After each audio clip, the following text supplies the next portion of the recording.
সাকরাত শুরু হয়ে যাবে, মালাকুল মউত আজরাইল আপনার পাশে যখন দাঁড়িয়ে যাবে, রূহটা বাহির হওয়ার জন্য চটপট চটপট শুরু করবে গো। আল্লাহর নবী বলেন মালাকুল মউত আজরাইল যখন মানুষের রূহ নিতে আসে, দুইটা সূরত ধারণ করে। নেককারের জন্য একটা সূরত, বদকারের জন্য আরেকটা সূরত। নেককারের সূরত আর বদকারের সূরত। যারা বদকার, বেনামাজি, বেপরদা, সুদখোর আর ঘুষখোর, এদের বরণটা বড় ভয়ানক হয়। আমার কথা যদি বিশ্বাস না করেন, কোন সুদখোর মারা গেলে তার সামনে বসে থাকবেন, দেখবেন চেহারাটা শুধু লুগায়, চেহারা লুগায়, চোখগুলি বড় করে দেয়। এর মূল কারণ হলো কিতাবের মধ্যে লেখছে নাফরমানের রূহ নেওয়ার জন্য মালাকুল মউত আজরাইল ভয়ঙ্কর একটা রূপ ধারণ করে। যেই রূপটা দেখলে পরে মানুষ আর ঠিক রাখতে পারে না, রূহটা তার শরীরের চতুর্দিকে দৌড়াইতে থাকে। এই মালাকুল মউত আজরাইলের রূহ নেওয়ার সময় বদকারের জন্য এমন একটা ভয়ানক সূরত ধরে রে। আল্লাহর নবী বলেন মালাকুল মউত আজরাইল এত বিশাল আকৃতির একটা রূপ ধারণ করে। আল্লাহর নবী বলেন যেদিন আমার কাছে আসছিল, নবীর কাছে যেদিন আজরাইল আসছিল, খুব খেয়াল করবেন, নবীর কাছে যেদিন আজরাইল আসছিল, দরজার মধ্যে টুক টুক টুক টুক করে করাঘাত করতেছিল। আল্লাহর নবী তখন অসুস্থ, পয়গম্বর উঠতে পারে না, বসতে পারে না। আল্লাহর নবী বলেন ফাতেমা, দরজার মধ্যে কে যেন ডাক দেয় গো। ফাতেমা দৌড়াইয়া দরজাটা খুললো, কইলা দেখে সাত আসমানের উপরে একটা মাথা দেখা যায়, সাত তবক জমিনের মধ্যে পা গুনি দেখা যায়, সারা আসমানে একটা মানুষ দাঁড়ায় আছে। ফাতেমা একটা চিৎকার দিয়া বলে আব্বা, কার জন্য দরজা খোলার কথা বললেন? এটা কেমন মানুষ গো, জীবনে কোনোদিন দেখি নাই। এত বিশাল সারা আসমানে একটা মানুষ দাঁড়ায় আছে। আল্লাহর নবী বুঝতে পারছে এটা দুনিয়ার কোনো মানুষ নয়, দুনিয়ার কোনো মানুষ নয়। আল্লাহর নবী বলেন ফাতেমা, দুনিয়ার কোনো মানুষ নয় গো, এটা যে মালাকুল মউত আজরাইল, এটা মালাকুল মউত আজরাইল। ফাতেমা গো, দুনিয়ার কোন মানুষের কাছে মালাকুল মউত আজরাইল আসতে তার অনুমতি লাগে না, সে কারো কাছে অনুমতি চায় না। কিন্তু তোমার আব্বারে আল্লাহ বড় সম্মান দিছে গো ফাতেমা। তোমার আব্বার যে ইজ্জত, তোমার আব্বার যে সম্মান, তাই আমার কাছে আজরাইল অনুমতি চায় ঘরে প্রবেশ করার জন্য। দে মা, দরজা খুলে দে, আজরাইল যেন ঘরে ঢুকতে পারে। ফাতেমা চোখের পানিগুলো ছেড়ে দিয়ে বলে বাবা, 3 দিন ধরে আপনি অসুস্থ, মাথা তুলতে পারেন না, বসতে পারেন না। আব্বা গো, এখন হঠাৎ করে মালাকুল মউত আজরাইল আসছে, আর প্রতিটা পরীক্ষায় যদি উত্তীর্ণ হতে পারেন, আল্লাহ বলেন চিরস্থায়ী জান্নাত আমি আল্লাহ দিব। এই পৃথিবী ক্ষণস্থায়ী, এটা চিরস্থায়ী নয়, চিরস্থায়ী নয়। কিন্তু চিরস্থায়ী জান্নাত দেওয়ার জন্য ক্ষণস্থায়ী দুনিয়ায় আল্লাহ পাঠাইছে। এটা তো থাকার জায়গা নয়। বলুন, এটা কি কেউ থাকতে পারছে? কেউ থাকতে পারে না। পৃথিবীর কেউ থাকতে পারে নাই, ক্ষমতা দিয়াও কেউ থাকতে পারে নাই, শক্তি দিয়াও কেউ থাকতে পারে নাই। আমিও থাকবো না, আমার দাদাও ছিল না, বাবাও নাই, আমিও থাকবো না। এই জমিন কাউকে রাখতে দেয় না। কেউ থাকতে পারছে? আমার আগে এই বাড়িতে বাস করেছে অনেক জন, আমার আগে এই বাড়িতে বাস করেছে অনেক জন, তারাও গেছে আমিও যাব, রইব না আর বেশিক্ষণ। আমি থাকবো না, চলে যেতে হবে গো। এই পৃথিবী আমাকে থাকতে দিবে না। আমাকে ছেড়েই চলে যেতে হবে। এখন আমি নিজেরে মনে করি, আমি না থাকলে মনে হয় সমাজ চলবে না, আমি না থাকলে ঘর চলবে না, আমি না থাকলে ফ্যামিলি চলবে না। আল্লাহর কসম, পৃথিবী কারোর জন্য থেমে থাকে না, পৃথিবী কারোর জন্য থেমে থাকে না। আজকে যদি আপনি দুনিয়ার থেকে বিদায় হয়ে যান, পৃথিবী প্রতিদিন যেইভাবে চলতো সেইভাবেই চলবে, আপনার জন্য এক সেকেন্ড তো পৃথিবী দাঁড়াবে না। আর এখন এই জমিনে তাইকা মা বাবার কাছে, আত্মীয় স্বজনের কাছে, ভাই বন্ধুদের কাছে, পাড়াপড়শির কাছে, আত্মীয় স্বজনের কাছে আপনার যে গ্রহণযোগ্যতা, আপনার যে মায়া মহব্বত, সন্তানের কাছে আপনার ভালোবাসা, স্ত্রীর কাছে আপনার ভালোবাসা, আল্লাহর কসম আজকে মারা যান, 3 দিনের বেশি আপনার মায়া তাদের অন্তরে থাকবে না। লিখিত লেখা রাখেন, 3 দিনের বেশি আর কলিজার মধ্যে কোনো মহব্বত থাকবে না। যদি মানুষের কলিজায় মহব্বত থাকতো রে, পৃথিবীর মানুষ কেউ কাউরে ছেড়ে গেলে মানুষ পাগল হয়ে যেত। আল্লাহ অটোমেটিক সিনা থেকে আপনার প্রতি মহব্বত শেষ করে দিবে। আল্লাহ বুঝায়া দেয় পৃথিবী কারো জন্য থেমে থাকে না। এই জন্য এই পৃথিবীতে আসছি চিরস্থায়ী থাকার জন্য নয় গো, এই পৃথিবীতে চিরস্থায়ী থাকার জন্য আসি নাই, একটা মুসাফির হইয়া আমি আসছি। আবার চলে যেতে হবে, থাকবো না। আল্লাহ কয় পৃথিবী আমি রাখবো না। গোটা বিশ্ব পরিস্থিতির পরিসমাপ্তি আল্লাহ একদিন ঘটায়া দিবে। এই বিশ্ব পৃথিবী, বিশ্ব পরিস্থিতির পরিসমাপ্তি আল্লাহ নিজেই ঘটায়া দিবে। এই যে প্যান্ডেল আপনারা বানাইছেন, বলুন আগামী কালকে কি প্যান্ডেলটা থাকবে? কেন থাকবে না? বলে প্রয়োজন নাই তাই রাখবো না। আজকে কেন রাখছেন? প্রয়োজন আছে এই জন্য রাখছেন। আল্লাহ বলেন পৃথিবী আমি প্রয়োজনে সাজাইলাম, প্রয়োজন নাই পৃথিবী ধ্বংস করে দিব। কুল্লু মান আলাইহা ফান, আল্লাহ কয় সব ধ্বংস করে। কথা কি বুঝতেছেন? কি করবে? ধ্বংস করে দিব। কুল্লু মান আলাইহা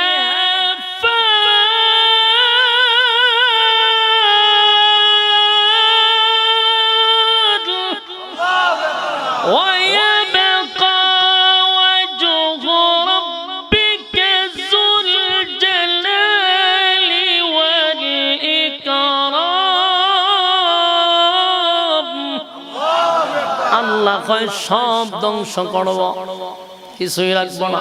কথা কি বুঝতেছেন? সব কি করবে?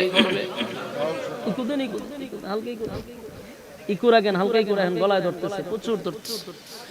আল্লাহ বলেন কুল্লু মান আলাইহা ফান ওয়া ইয়াবকা ওয়াজহু রাব্বিকা যুল জালালি ওয়াল ইকরাম।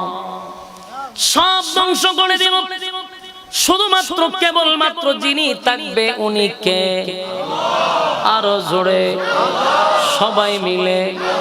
একমাত্র শুধুমাত্র বেঁচে থাকবে এবং চিরস্থায়ী চিরঞ্জীব একমাত্র আমার আল্লাহ। আমার আল্লাহর মরণ নাই, আমার আল্লাহর ঘুম নাই, আমার আল্লাহর তন্দ্রা নাই। সুবহানাল্লাহ। বলুন আল্লাহর কি ঘুম আছে, তন্দ্রা আছে? আল্লাহু লা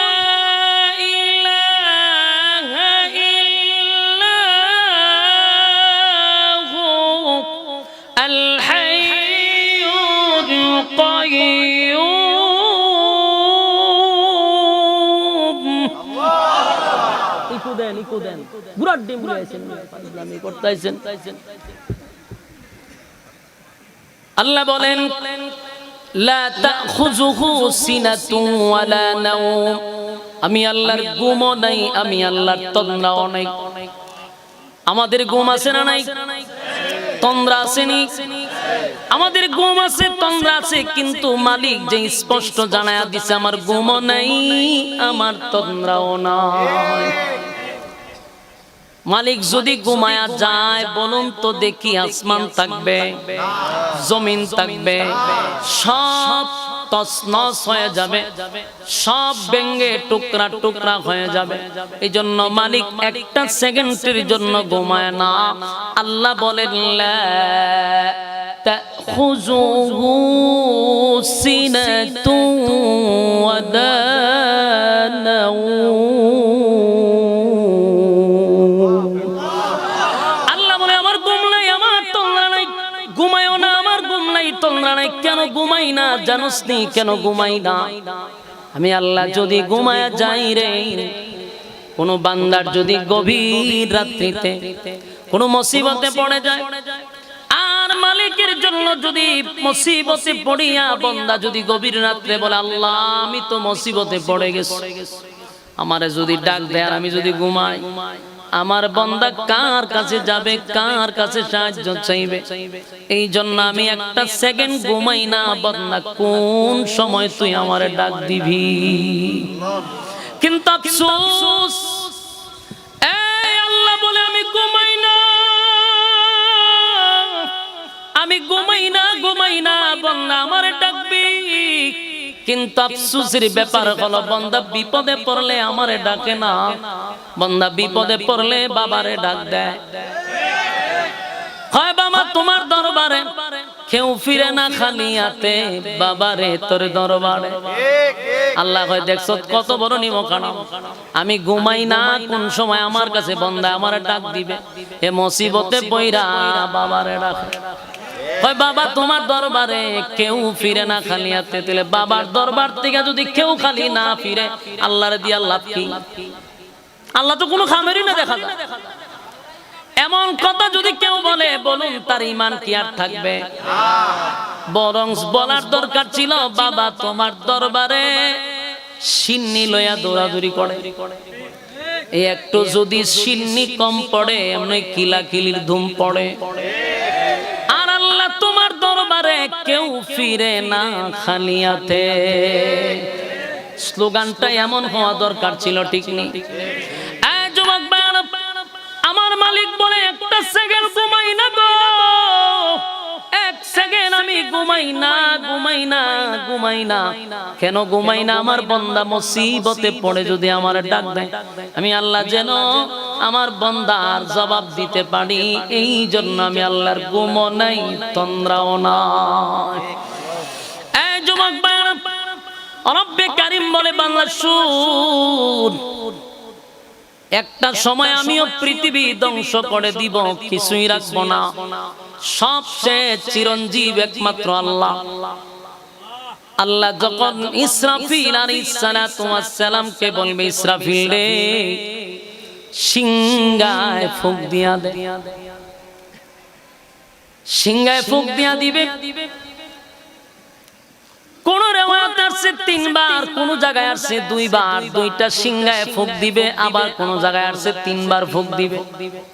প্রথম যখন সিংহায় ফুঁক দিবে, ইজা জুলজিলাতিল আরদু জিলজালাহা ওয়া আখরাজাতিল আরদু আসকালাহা ওয়া ক্বালাল ইনসানু মা লাহা। আল্লাহ বলেন জমিনের মধ্যে একটা জালজালা শুরু হয়ে যাবে, জালজালা শুরু হয়ে যাবে, জমিনের মধ্যে একটা ভূমিকম্প শুরু হয়ে যাবে, জমিনের মধ্যে কাঁপুনি সৃষ্টি হবে। এখন যে আপনারা মাঝে মধ্যে দেখেন 10 সেকেন্ড 20 সেকেন্ড একটা ভূমিকম্প হয়, কথা হয় না? মাঝে মধ্যে একটা লাড়া দেয়। আল্লাহ এগুলা দিয়া বুঝায়া দেয়, দেখ 30 সেকেন্ডের একটা ভূমিকম্পে তুরস্ক শেষ হয়ে গেছিল। মাঝে মধ্যে বাংলাদেশে আংশিক লাড়া দেয় 6 সেকেন্ড 5 সেকেন্ড, বাংলাদেশের চেয়ে বেশি লাড়া দেয় না। কয় সেকেন্ড দেয়? 5 সেকেন্ড 6 সেকেন্ড। কিন্তু এই লাড়াতে পুরো দেশ কাট হয়ে যায়। আল্লাহ কয়টা তো মাত্র আলামত, এটা আলামত, আলামত। যেদিন আমি ইসরাফিলকে বলবো বাঁশি বাজায়া দে, সেদিন জালজালা শুরু হবে, জমিন তছনছ হয়ে যাবে, জমিনের ভিতর থেকে সব বাহির হয়ে যাবে। কিতাবে লেখছে যে প্রথম সিংহায় ফুঁক দিবে এই আওয়াজটা চলতে থাকবে, একদিন নয় গো, 2 দিন নয়, আওয়াজটা চলবে টানা 6 মাস। কয় মাস? টানা 6 মাস চলবে। এই পিছনের বায়ারা আওয়াজ কি পাইতেছেন? কথা হয় না, তাহলে আওয়াজ দেন না কেন? বলুন কয় মাস চলবে? টানা 6 মাস চলতে থাকবে। আরো শুনেন, 6 মাসের ভিতরে এই আওয়াজটা এত বিকট থেকে বিকট হবে, ভয়ানক থেকে ভয়ানক হবে। যত সময় যাবে তত আওয়াজ বাড়তে থাকবে। এত ভয়ঙ্কর আওয়াজ, বিকট থেকে বিকট হবে, ভয়ঙ্কর থেকে ভয়ঙ্কর হবে। আওয়াজটা এত বিকট হবে, সমস্ত প্রাণীকুল আওয়াজের বিকটতার কারণে সব শেষ হয়ে যাবে, সব মারা যাবে। আওয়াজ যখন বাড়তেই থাকবে, বাড়তেই থাকবে, সূর্যটা টুকরা টুকরা হয়ে যাবে আওয়াজের কারণে। সুবহানাল্লাহ। দেখি সাধারণ আওয়াজ, কথা হয় না। এই পৃথিবী থেকে 13 লক্ষ গুণ বড় হলো সূর্য। কয় লক্ষ গুণ? এই পৃথিবীর থেকে 13 লক্ষ গুণ বড় হলো সূর্য। সেই সূর্যটা টুকরা টুকরা হইয়া জমিনে পড়বে। সূর্যের থেকে আরো বড় হলো তারকা, সেই তারকাগুলি টুকরা টুকরা হইয়া জমিনে পড়বে। জমিনের কোনো অস্তিত্ব থাকবে না। জমিনের ভিতর থেকে সেদিন, জমিনের ভিতর থেকে সেদিন স্বর্ণগুলি বাহির হবে, হীরা মণি মুক্তা বাহির হবে। জমিন উগলায়া দিবে, জমিনের ভিতর থেকে সব বাহির হয়ে যাবে। ইজা জুলজিলাতিল আরদু জিলজালাহা ওয়া আখরাজাতিল আরদু আসকালাহা ওয়া ক্বালাল ইনসানু মা লাহা। মানুষগুলি দৃশ্যগুলি দেখে বলবে, হায় রে, জমিনের কি হয়ে গেল, জমিনের কি হয়ে গেল।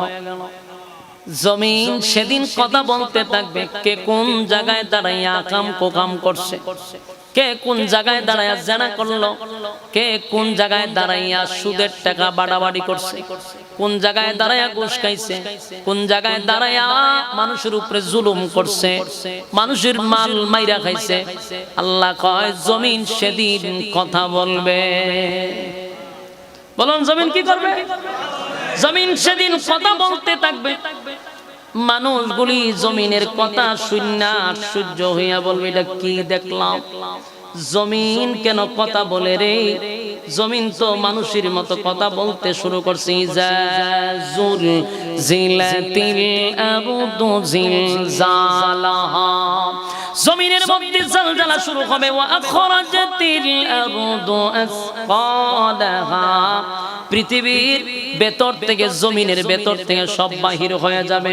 ওয়া ক্বালাল ইনসানু মা লাহা, মানুষগুলা বলতে থাকবে জমিন তোমার কি হয়ে গেল। ইয়াউমাইযিন তুহাদ্দিসু আখবারাহা, আর জমিন সেদিন সব বর্ণনা করতে থাকবে কে কোন জায়গায় দাঁড়াইয়া আকাম কুকাম করছে। আল্লাহ তখন বলবে, বিআন্না রাব্বাকা আওহা লাহা,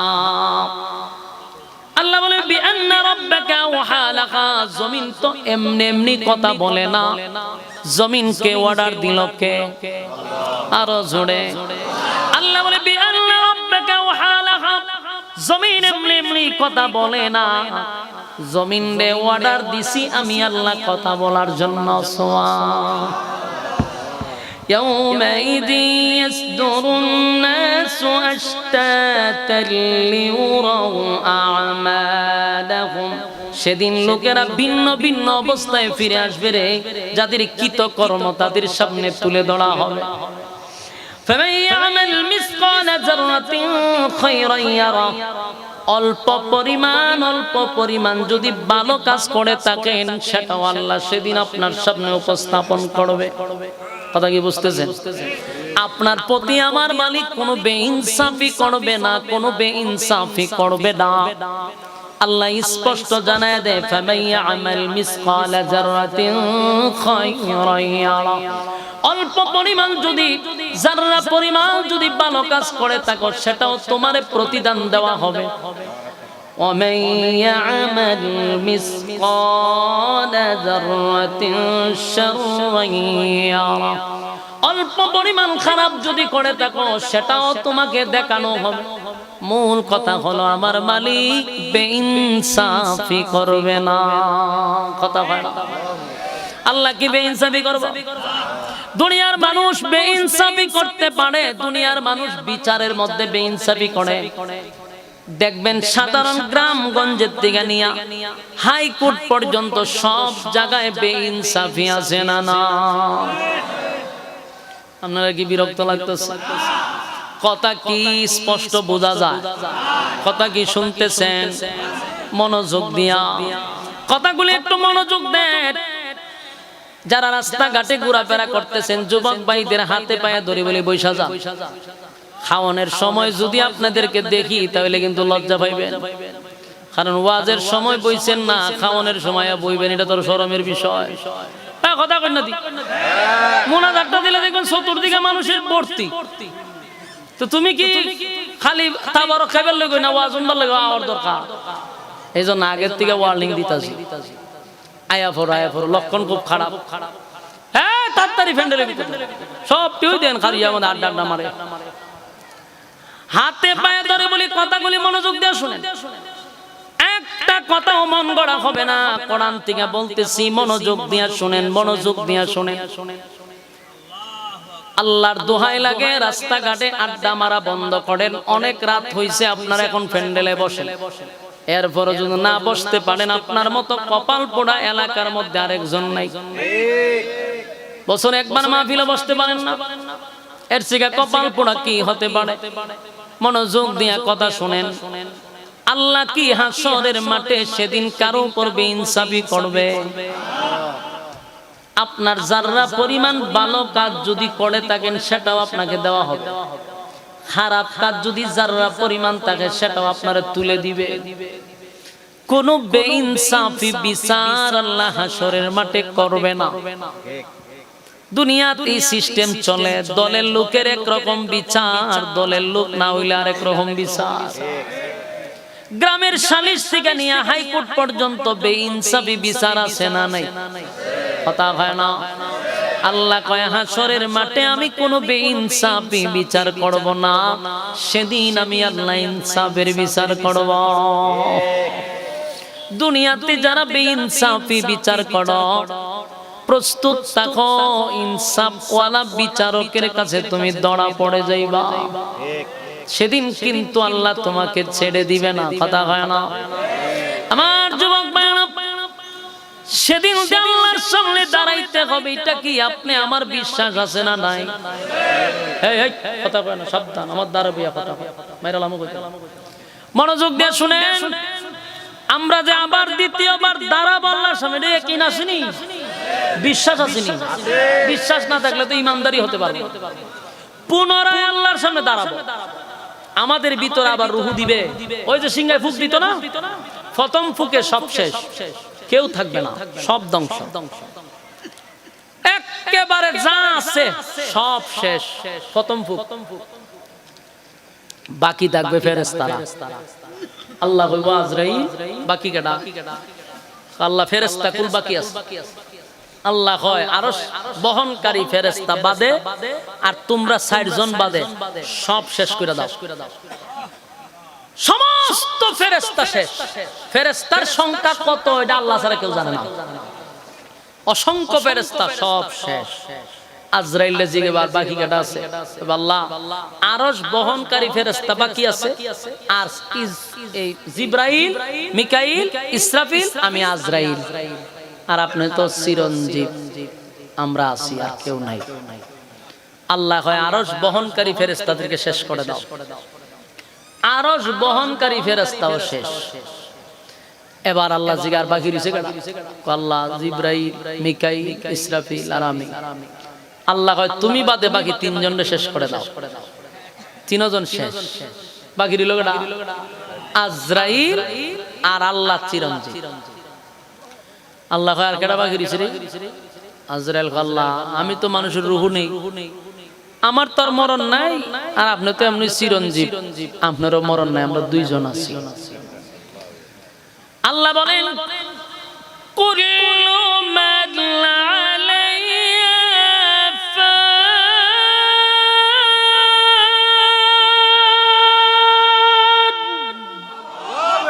ওয়া ইয়াবকা ওয়াজহু রাব্বিকা যুল জালালি ওয়াল ইকরাম।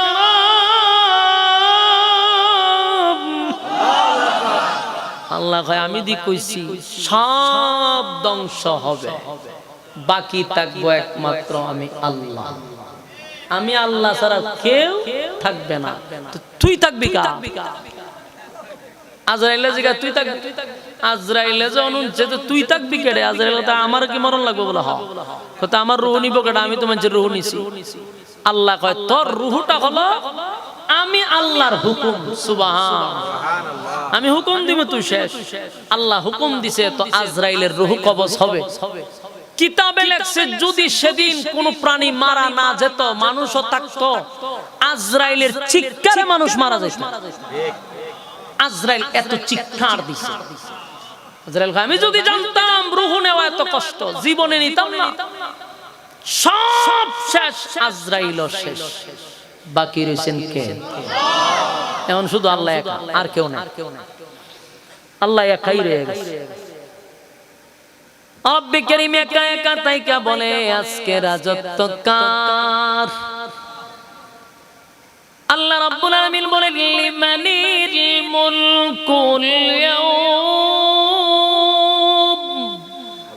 আল্লাহ নিজে একা একা হয় রাজত্ব কার আছে, কিন্তু কেউ শব্দ নাই, কেউ নাই, তো সব শেষ। আল্লাহ নিজেই তখন হয় লিল্লাহিল ওয়াহিদিল কাহ্হার।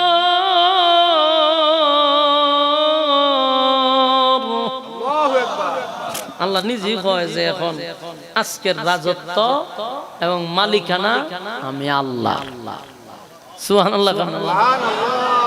আল্লাহ সবারে ডাকবে, কিরে এত ক্ষমতা দেখাইছস, আজকে তোরা কোথায়? কেউ নাই, একবারে নিস্তব্ধ, কোনো আওয়াজ নাই, শব্দ নাই, নাই নাই, শুধু আল্লাহ ছাড়া কিছু নাই। শেষে আল্লাহ আবার সর্বপ্রথম ইসরাফিল আলাইহিস সালাতু ওয়াস সালামকে আবার জিন্দা করবে। কথা বুঝছেন? ইসরাফিলে জিন্দা করে। ইসরাফিলে জিন্দা করে আল্লাহ হইব বাঁশি আর একটা বাজা। ইসরাফিল আবার জিন্দা হয়ে দ্বিতীয় সিংহায় ফুঁক মারবে। দ্বিতীয় সিংহায় ফুঁক দিলে সমস্ত মানুষের ভিতরে আবার রূহ গঠন হবে। সুবহানাল্লাহ। কাদা মাটির ভিতর থেকে মানুষের রূহগুলা আবার শরীরে আসবে এবং মানুষ উলঙ্গ অবস্থায় দাঁড়াবে, কিন্তু আগে গঠন হবে, এই রূহ গঠন হবে। এটা দ্বিতীয় সিংহায় ফুঁক দিলে তো হাসরের মাঠে সর্বপ্রথম যিনি উঠতে দাঁড়াবে, সবার আগে উঠতে যিনি দাঁড়াবে উনি হলেন হাবিবে কিবরিয়া নবী মুহাম্মদুর রাসূলুল্লাহ সাল্লাল্লাহু আলাইহি ওয়াসাল্লাম। উনি হলেন সর্বপ্রথম হাসরের মাঠে দাঁড়াবে, এর আগে কেউ দাঁড়াবে না। তো রাসূলকে দাঁড় করানোর জন্য জিবরাইলকে আবার জীবিত করছে। জিবরাইলে জীবিত কইরা অর্ডার দিছে যে নবীরে জাগ্রত করে হাসরের মাঠে দাঁড় করানোর জন্য। অন জিবরাইল আলাইহিস সালাতু ওয়াস সালাম গোটা হাসরের মাঠ তালাশ করতেছে, নবীর রওজা টুকায় এখন। কারণ জিবরাইল মরার আগে যে রওজা দেখতে গেছিল, এখন কি রওজা আছে?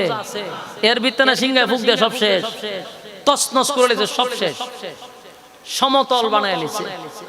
নবীর রওজা কোন জায়গায় আছে জিবরাইলও জানে না।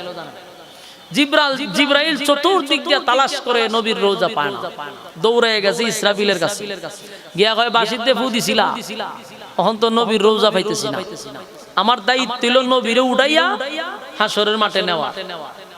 জিবরাইল কয় আমার দায়িত্ব হলো ফু দেওয়ান, ফু দিছি, বাকি জমিন রে কি করছে এটা তো আমি জানি না। তুমি এত দূর না তালাশ কইরা মাটিরে জিগাইলে কি হয়? মাটির ফেডের ভিতরে কোন জায়গাত নবী আছে? সুবহানাল্লাহ। তুমি মাটিরে জিগাও নবী কোথায় আছে?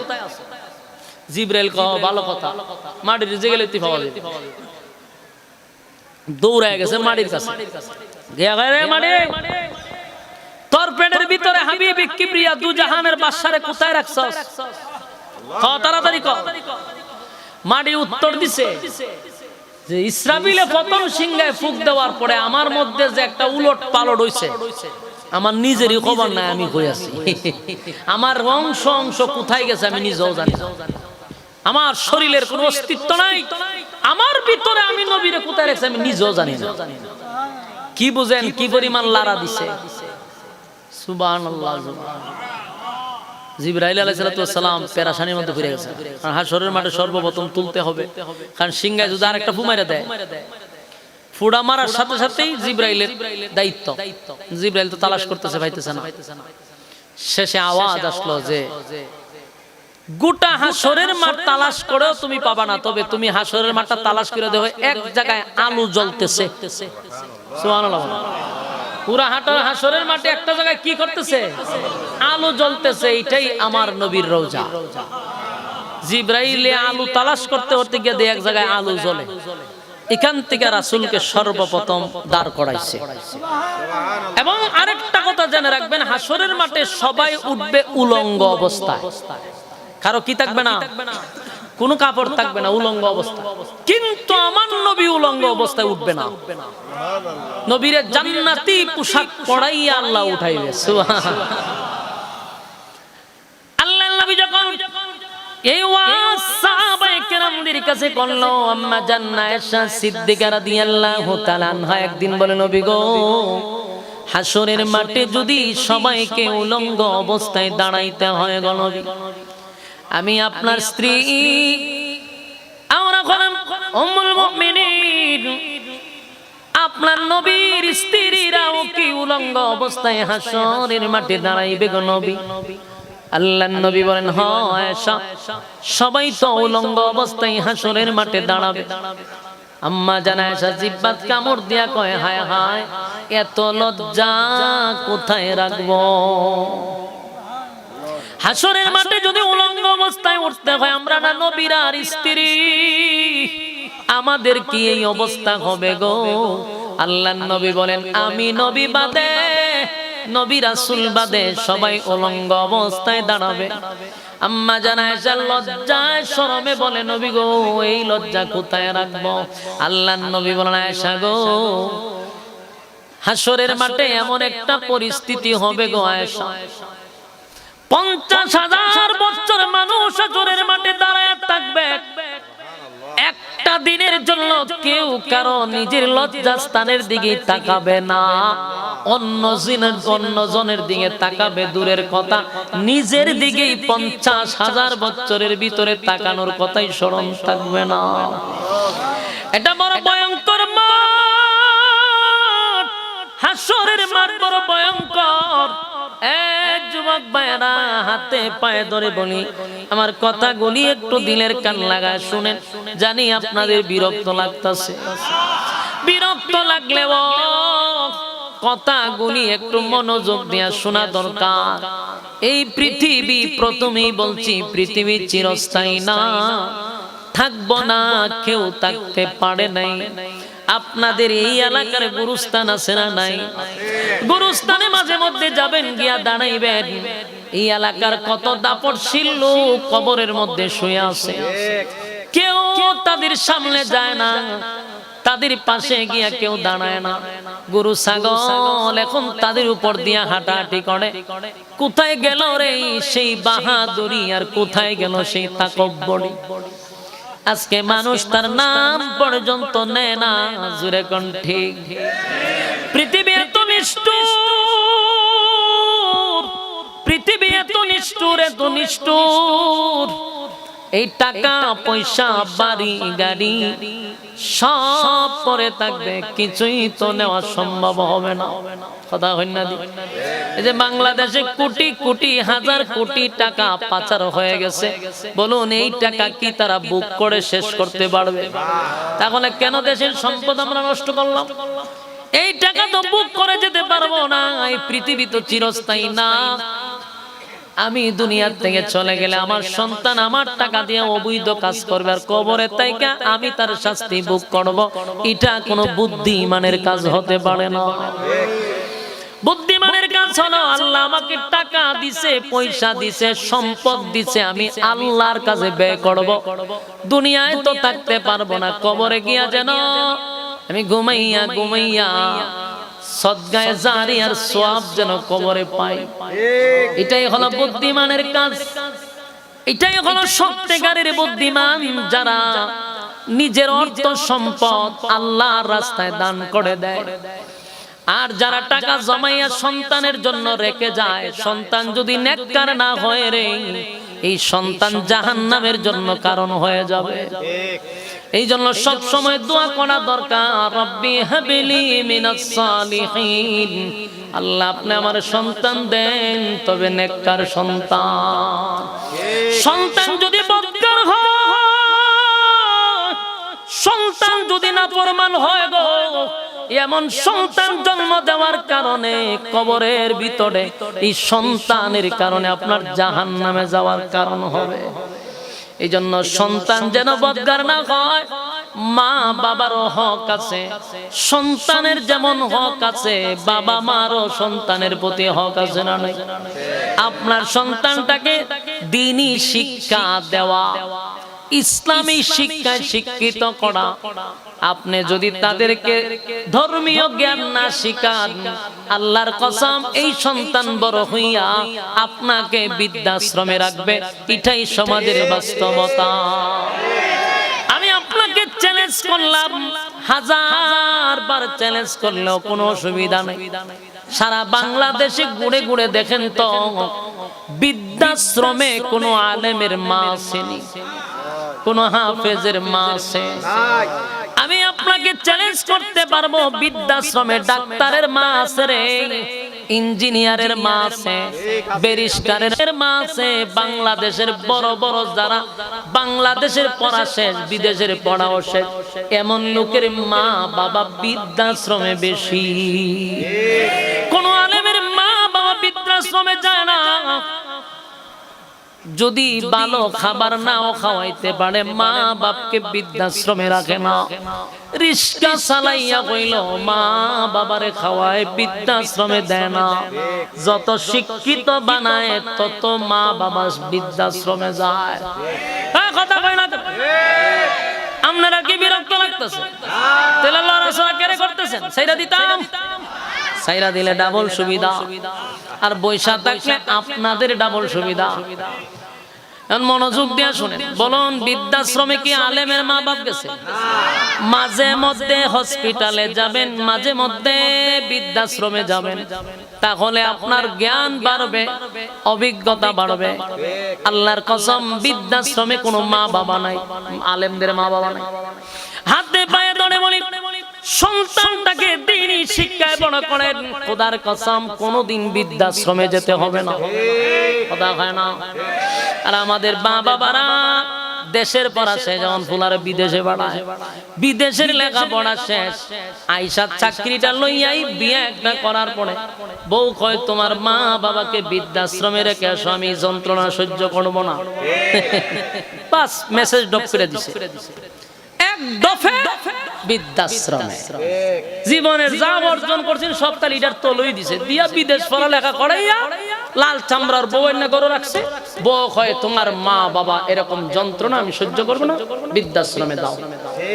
বেচারা চিন্তা করলো আমার বউ বলছে সহ্য করবে না, তোরা রেখে কি করবো যন্ত্রণা, মা বাপরে নিয়ে দিয়ে বৃদ্ধাশ্রমে।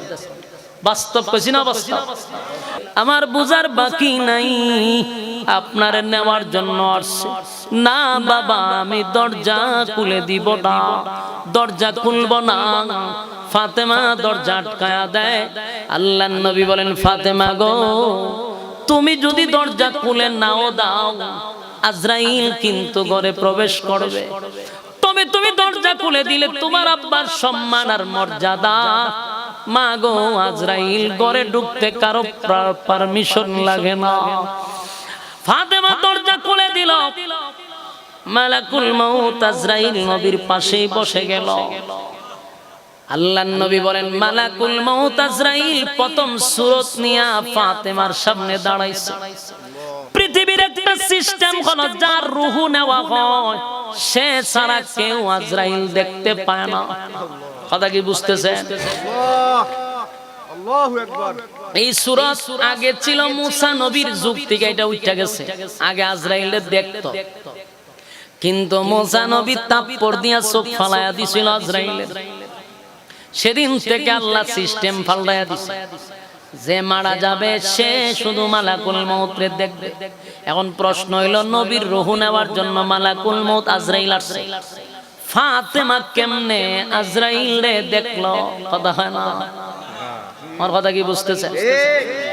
এই সিস্টেম হলো, যার রূহ নেবে সে মালাকুল মউত আজরাইলে দেখবে গো। ফাতেমার রূহ নেওয়ার জন্য মালাকুল মউত আজরাইল আসে না। কিন্তু প্রশ্ন হলো, ফাতেমা কেমনে গো মালাকুল মউত আজরাইল দেখলো? এর একটা কারণ তাফসীর কারকরা লেখে, রাসূল যখন বলল ফাতেমা দরজায় যেন কে ডাক দেয়, ফাতেমা দরজা খুলে যদি কাউকে না দেখে তাহলে মনে মনে ভাববে আমার বাবা অসুস্থ, এই জন্য কি শুনতে কি শুনছে। অসুস্থ মানুষ অনেক কিছুই বলে। আল্লাহ বলে, জিবরাইল আমার বন্ধুর ক্ষেত্রে এটা হতে দিব না। ফাতেমার ভিতরে এই ধারণাটুকু যেন না আসে যে আমার বন্ধু কি থেকে কি বলছে, এটা আমার বন্ধুর শানের সাথে যায় না। বন্ধু বলছে দরজা খুলে দিতে, ফাতেমা যদি আজরাইলকে এই মুহূর্তে না দেখে তাহলে আমার বন্ধুর প্রতি ধারণা খারাপ হবে। মনে ভাববে আমার বন্ধু ভুল শুনছে। আমার বন্ধু ভুল শুনে নাই, আমি আল্লাহ দুনিয়ার সিস্টেমটা আজকে পাল্টায়া দিব। ফাতেমার সামনে মালাকুল মউত আজরাইলকে দাঁড় করায়া দিব। সুবহানাল্লাহ কি বাড়ি দিয়া কইবে? হ্যাঁ রাসূল বলেন আল্লাহু আকবার। আওয়াজ হয় না রে, বলেন আল্লাহু আকবার। এই ইমানের আওয়াজ দিয়া বলেন আল্লাহু আকবার। ফাতেমার সামনে মালাকুল মউত আজরাইল দাঁড়ায়া গেছে। আল্লাহ পৃথিবীর সিস্টেম পাল্টায়া দিছে। সেদিন ফাতেমা বলেন, আমি তাকায়া দেখি সারা আসমানে শুধু একটা মানুষ দেখা যায়। তাহলে বলুন কত ভয়ঙ্কর। কথা হয় না? আপনারা কি আমার কথা শুনতেছেন? না ছাইরা দিতাম আমি? আওয়াজ দেন না কেন? বুঝতেছেন? মালাকুল মউত আজরাইল কত বড়। সারা আসমান নিয়ে একটা মানুষ যদি দাঁড়ায় আপনার জান জায়গা থাকবে? যেই মাত্র মালাকুল মউত আজরাইল ফাতেমার সামনে, তো শুধু গোটা আসমান নিয়ে দাঁড়ায় ছিল, কোনো ভয়ঙ্কর সূরত ধরে নাই। কিন্তু একটা নাফরমানের সামনে যখন মালাকুল মউত আজরাইল আসে, আল্লাহর নবী বলেন আজরাইলের সারা শরীরে শুধু চক্ষু থাকবে, চোখ চোখ। আজরাইলের চোখ করা জানেন? পৃথিবীতে মানুষ যত জন, আজরাইলের চক্ষু ততটা। আল্লাহু আকবার। আমি যখন মুর্দা মানুষের সামনে ওয়াজ করতেছি, এটা কি সব জিন্দা না মুর্দা আল্লাহ জানে। কি এর ওয়াজ করতেছি? আপনারা সামনে ওয়াজ করলে বক্তার জজবত দূরের কথা, মন চাইবে যে ওয়াজটা ছাইরা দিয়ে কোনো রকমে বাগি। এই মিয়া কথা শুনুন না আপনারা, তে মাতুন না কেন? মেজাজ গরম করে লেছেন আপনারা। কইলাম যে আওয়াজ দিতেন, আপনারা যে লাগান বইয়া রইছেন। বোঝা যায় যখন আমি একটা গুরুস্থানও বইছি যখন জিয়ারত করতাম, মানে আপনারা জানাজা করতেই বা আমার এ কথা কি বুঝতেছেন? তাহলে আওয়াজ দিন না কি? তাহলে ময়মনসিংহ এর মানুষের মতো দিছ। ও ময়মনসিংহ ওয়াজ করতে গেলে এর গুতায় কথা কইতে রে, এর কাট কুতানে দিলে ৮০ দে ৩ দিন পরে। আমি তুই জায়গাতে পড়ছি। আমার কথা কি বুঝতেছেন? একটা মানুষ যদি সারা আসমানে দাঁড়ায়, আপনি ঠিক থাকবে? জায়গা প্রস্রাব থেকে করে দিবেন। মরণের সময় আবার বলছি, নাফরমানের মৃত্যুর সময় যদি কাছে থাকেন, আপনি নিজেও ভয় পাইবেন। দেখবেন সুদকুরের মরণ যদি দেখেন, আপনি আর সহ্য হয়ে যাবেন। ঘুষখোরের মরণ নাফরমানদের মরণ দেখলে, বেনামাজির মরণ দেখলে আপনি ভয় পাবেন। এরা মৃত্যুর আগে দেখবেন চোখ দুইটা বার করে দেয় এবং চতুর্দিকে চেহারা লুগায়। কেন জানেননি? মালাকুল মাউত আজরাইল ভয়ঙ্কর রূপ তাদের সামনে ধারণ করে। আল্লাহু আকবার। তার প্রতিটা শরীরের চক্ষু থেকে আগুন বাহির হইতে হয়, সারা শরীর থেকে আগুন ঝিলকাইতে থাকে। ভয়ঙ্কর একটা সূরত নিয়ে বদগারের সামনে যখন দাঁড়ায়, মালাকুল মাউত আজরাইলের একটা টিম নিয়ে আসে, দুর্গন্ধযুক্ত কাপড় নিয়ে আসে তার রূহটানে নেওয়ার জন্য। তখন এই সূরত দেখা, মালাকুল মাউত আজরাইলের ভয়ঙ্কর রূপ দেখা, এই নাফরমানের রূহটা শরীরের চতুর্দিকে দৌড়তে থাকে। দেখবেন মরার সময় তার চেহারাটা শুধু লুগাইতে থাকে।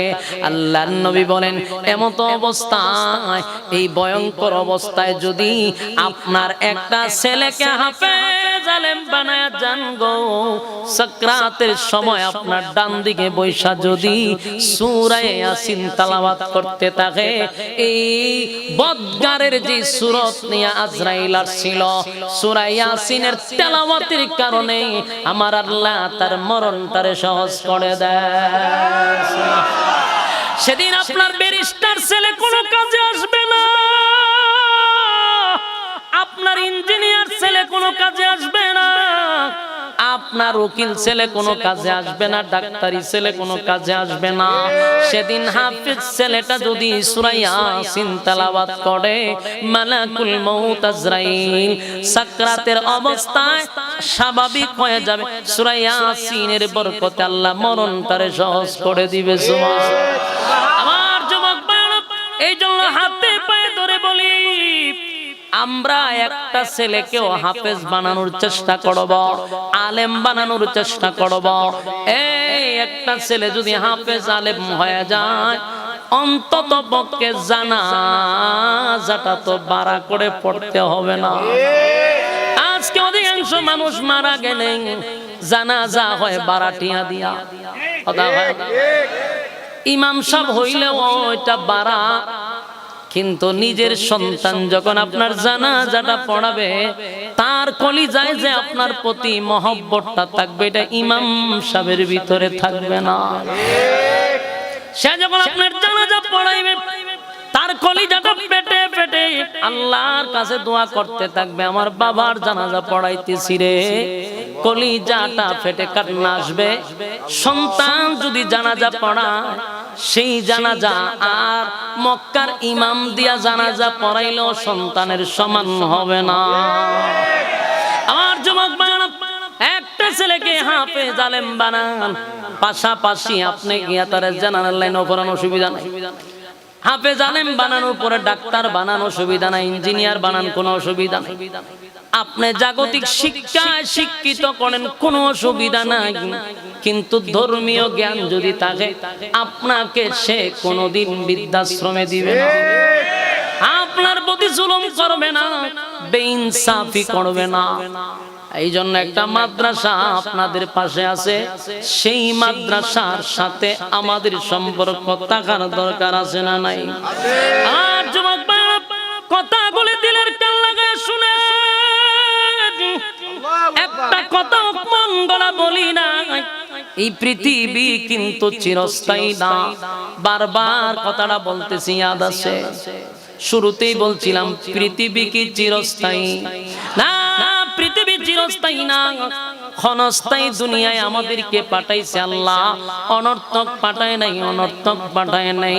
আফা হাসিবতুম আন্নামা খালাকনাকুম আবাসাও ওয়া আন্নাকুম ইলাইনা লা তুরজাউন। আল্লাহ রাব্বুল আলামিন বলেন, অনর্থক বানাই নাই, অকারণে বানাই নাই, নিষ্প্রয়োজনে বানাই নাই। কেন বানাইলাম? ওয়ামা খালাকতুল জিন্না ওয়াল ইনসা ইল্লা লিয়াবুদুন। মানব দানব দুইটা জাতিরে বানাইছি শুধুমাত্র কেবলমাত্র ইবাদতের জন্য। আল্লাহ বলেন, দুনিয়ার জমিনে পাঠাইছি ইবাদতের জন্য। আমি আল্লাহ কিন্তু ইবাদত না করলে তোমাদেরকেও ছেড়ে দিব না। ওয়ালাকাদ জারানা লিজাহান্নামা কাসীরাম মিনাল জিন্নি ওয়াল ইনস লাহুম কুলুবুন লা ইয়াফকাহুনা বিহা ওয়া লাহুম আ'য়ুনুন লা ইউবসিরুনা বিহা ওয়া লাহুম আযানুন লা ইয়াসমাউনা বিহা। আল্লাহ বলেন চক্ষু দিলাম দেখার জন্য, কি দেখার কথা ছিল কি দেখলাম। কান দিলাম শোনার জন্য, বান্দারে কি শোনার কথা ছিল কি শুনলি। অন্তর দিলাম ভাবার জন্য, কি বাবার কথা ছিল কি ভাবলি। আমি আল্লাহ তোর এত নিয়ামত দিলাম, নিয়ামত পাইয়া নিয়ামতের শুকরিয়া আদায় করলি না, শুকরিয়া আদায় করলি। আমি আল্লাহ তোরে ছেড়ে দিব না, আমি আল্লাহ অতীত কাউরে ছেড়ে দেই নাই, ভবিষ্যৎও ছেড়ে দিব না। পাই পাই পাই করে হিসাব দিতে হবে। হিসাবের দিনটা হলো হাসরের মাঠে, মালিক ইয়াউমিদ্দিন, যেদিন আমি আল্লাহ বিচারক হব। তোকে দুনিয়ার জমিনে পাঠাইলাম পরীক্ষা দেওয়ার জন্য, রেজাল্ট কিন্তু আদায় করব, রেজাল্ট কিন্তু বাহির হবে হাসরের মাঠে। হাসরের মাঠে আমার যুবক ভাইরা রে, এই পৃথিবী চিরস্থায়ী নয়। পরীক্ষার সময় শেষ হলে একটা সেকেন্ড হলের ভিতরে থাকতে দিবে না, এক সেকেন্ড কেউ থাকতে পারবে না। এই পৃথিবী আমার আপনার ছেড়েই দিতে হবে। সন্তান, স্ত্রী, মা বাবা, আত্মীয় স্বজন সব ছেড়ে একদিন শূন্য হাতে ওই গাছতলার নিচে আমারে রেখে আসবে। বাস্তব না অবাস্তব? আজকে যারা কবরে আছে হয়তো বা তারা মনে মনে ভাবতেছে আর বলতেছে, আমি একটা মানুষ ছিলাম, আমার একটা নাম ছিল, সবার মতো আমার দেহে রক্ত পানি ঘাম ছিল। আমি একটা মানুষ ছিলাম, আমার একটা নাম ছিল, সবার মতো আমার দেহে রক্ত পানি ঘাম ছিল, সবার মতো আমার দেহে রক্ত পানি ঘাম ছিল। মৃত্যু ছিল তাই সমাজে আমার অনেক দাম ছিল, মৃত্যু ছিল তাই সমাজে আমার অনেক দাম ছিল। আমি একটা মানুষ ছিলাম, আমার একটা নাম ছিল, সবার মতো আমার দেহে রক্ত পানি ঘাম ছিল, সবার মতো আমার দেহে রক্ত পানি ঘাম ছিল। গায়ের জুড়ে ধনের জুড়ে কথা বলেছি, অহংকার বাহাদুরির সাথে চলেছি। গায়ের জুড়ে ধনের জুড়ে কথা বলেছি, অহংকার বাহাদুরির সাথে চলেছি। নাম ধরে কেউ বলছে না, আজ বলছে মরা লাশ। নাম ধরে কেউ বলছে না, আজ বলছে মরা লাশ। দাফনে হবে জলদি কখন, নইলে সর্বনাশ। দাফনে হবে জলদি কখন, নইলে সর্বনাশ। দাফনে হবে জলদি কখন, নইলে সর্বনাশ। আমি একটা মানুষ ছিলাম, আমার একটা নাম ছিল, সবার মতো আমার দেহে রক্ত পানি ঘাম ছিল, সবার মতো আমার দেহে রক্ত পানি ঘাম ছিল। রাত্রে সবাই আমার গড়ে লাশের বয়ে কাঁপছিল, রাত্রে সবাই আমার গড়ে লাশের বয়ে কাঁপছিল। আমি একটা মানুষ ছিলাম, আমার একটা নাম ছিল, সবার মতো আমার দেহে রক্ত পানি ঘাম ছিল। এই কথাগুলি যে বললাম একটা কবিতার মাধ্যমে, আমি আপনাদেরকে আবার এটার ব্যাখ্যা করে বোঝায়া দেই। যারা মারা গেছে তাদের ভাষা হলো, আমি একটা তোমাদের মতো মানুষ ছিলাম, তোমাদের মতো আমার শরীরেও রক্ত পানি ঘাম ছিল। আজকে আমাকে নাম ধরে কেউ বলে না, সবাই আমারে লাশ বলে। ভালো করে দেখবেন, যেদিন আপনি মারা যাবেন আপনার কলিজার টুকরা সন্তানেরা আপনাকে আব্বা বলে ডাকবে না, যেদিন মারা যাবেন সেদিনই আব্বা বলা বন্ধ। নিজের সন্তান বলবে লাশটাকে ঘর থেকে বাহির করো, লাশটাকে গোসল করাও, লাশটারে খাটিয়াতে তোলো, লাশটারে কবরে রাখো, লাশের উপরে মাটি দাও। দেখেন তো যেই ছেলেটা সারা জীবন আব্বু বলে ডাকলো, দুনিয়া থেকে বিদায় হওয়ার সাথে সাথে আব্বা বলা বন্ধ হয়ে গেছে, এখন আপনার নাম হয়ে গেছে লাশ। কথা হয় না? লাশ ডাকে মানুষ, ছেলেও আব্বা বলে ডাকে না, স্ত্রীও বলবে লাশটারে ঘর থেকে বাহির করো। আর সবচেয়ে বড় কথা হলো, কবি তার বাসায় বলে, রাত্রে সবাই আমার ঘরে লাশের ভয়ে কাঁপছিল। কথাটা বড় হৃদয় বিদারক। যে রুমের ভিতরে নিজের স্ত্রীকে লইয়া, সন্তানগুলিকে লইয়া সাদের বেডরুম সাজাইলাম, সুন্দর বালাখানা আমি বানাইলাম, আমি যদি মারা যাই রে, সেই ঘরে ওই রাত্রিতে আমার স্ত্রী থাকতে চায় না।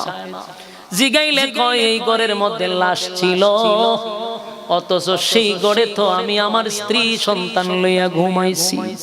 সেদিন মারা গেলে ডাইরেক্ট বলবে এই ঘরের ভিতরে লাশ ছিল। তাই কবি বলে, রাত্রে সবাই আমার ঘরে লাশের ভয়ে কাঁপছিল, আমি একটা মানুষ ছিলাম, আমার একটা নাম ছিল। কথা হয় না?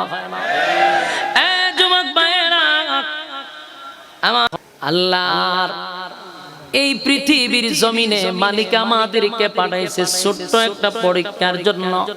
পরীক্ষায় যদি পাস না হতে পারি, উপায় থাকবে না। কথা হয় না? এই যুবক ভাইরা, বলুন আমাদের পরীক্ষা কবে থেকে শুরু হয়েছে? বালেগ যেদিন থেকে শুরু হয়েছে সেদিন থেকে পরীক্ষা। তাহলে এই পরীক্ষায় যদি পাস হইতে পারি, তাহলে কি দিব? আল্লাহ তোরে জান্নাত দিবে। জান্নাত এটা মামুর বাড়ি না, জান্নাত চাইলেই পাওয়া যায় না। জান্নাত পাইতে গেলে অবশ্যই কি লাগবে? শর্ত লাগবে। কথা কয় না?